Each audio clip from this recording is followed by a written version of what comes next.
Hi everyone. For today we're going to start looking at everything that we've learned this unit and just kind of summarize it all in one and do a little bit of mixed practice. So we've learned how to graph sine functions and how to graph cosine functions. So that's what we are going to start with. If I have a sine function, your sine function starts at the origin and makes a swirl up and down like this. Your sine function has 5 points that it hits. So it starts at the origin, or really at the midline, because we are going to shift these up or down. Then it goes to its maximum. Then it goes back to its midline, down to the minimum, and back to the midline, or the middle of the graph. If it is a negative sine function, it has the same look, except now it's going to reflect over the x-axis. So this is my x-axis. So instead of going up first, this is going to go down first, like this.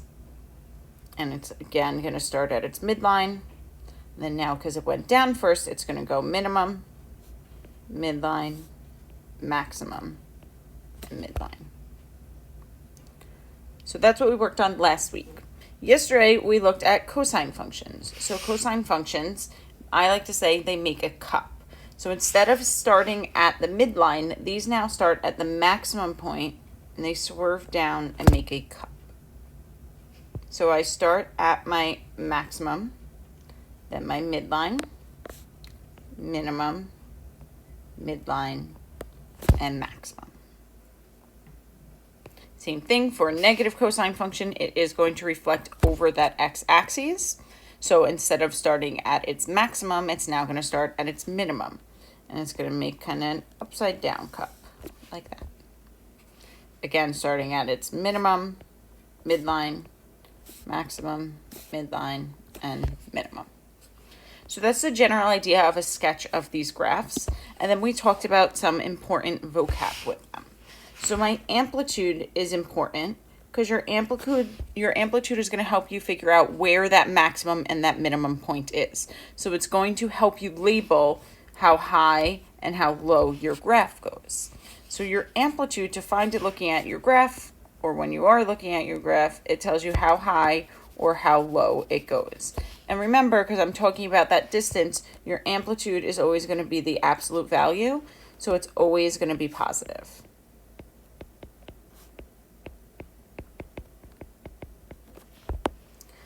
Moving forward, we're going to be looking at graphs and trying to figure out your amplitude. So this formula is going to help you. It's going to be 1/2 of your maximum minus your minimum. And we will see that going forward. Second word we started talking about is our frequency. So your frequency tells you how many cycles, the number of cycles from 0 to 2 pi. So in this first example, I just have y equals sine of x.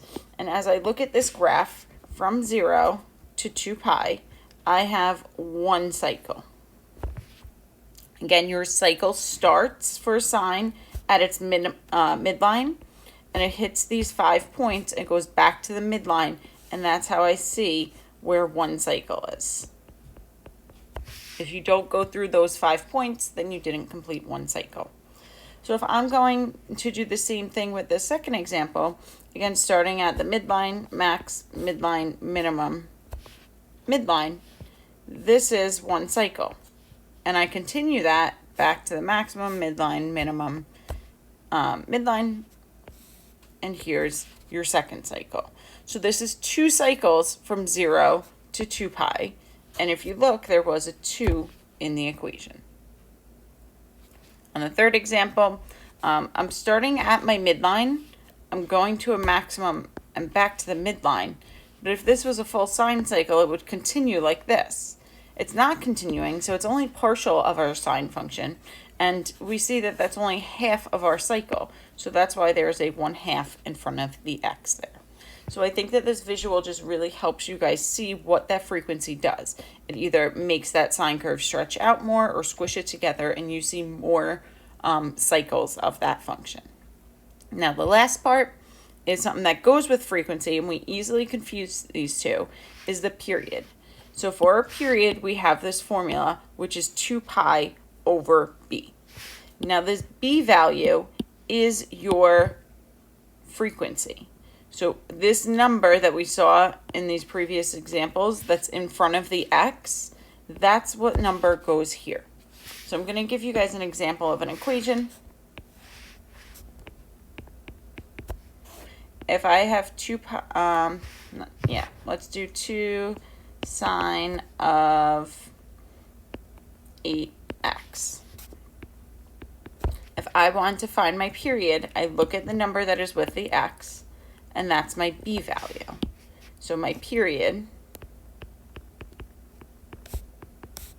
is 2 pi over my b value, which is 8. Now, if you want to reduce this, we need to reduce this fraction. You do not type in the pi, you just type that fraction in your calculator, 2 over 8. And if you type in 2 over 8, it's going to give you 1/4. So you could write this as 1 pi over 8. That's an 8. Or you could write this just as pi over 8. As we get into any multiple choice questions, you will see it like this. So I would like you guys to get in that habit of writing it like that. What I've been seeing on your submissions, a lot of you guys have been writing 1/8 pi, and that is correct. But again, as we start looking at other questions, you're not going to see it written like that. So I would like you guys to try to get into the habit of writing it like this, because that is how we're going to start seeing it. Although all of the other ways to write it like this is correct and this is correct. It's just not really in the right notation that you will be seeing.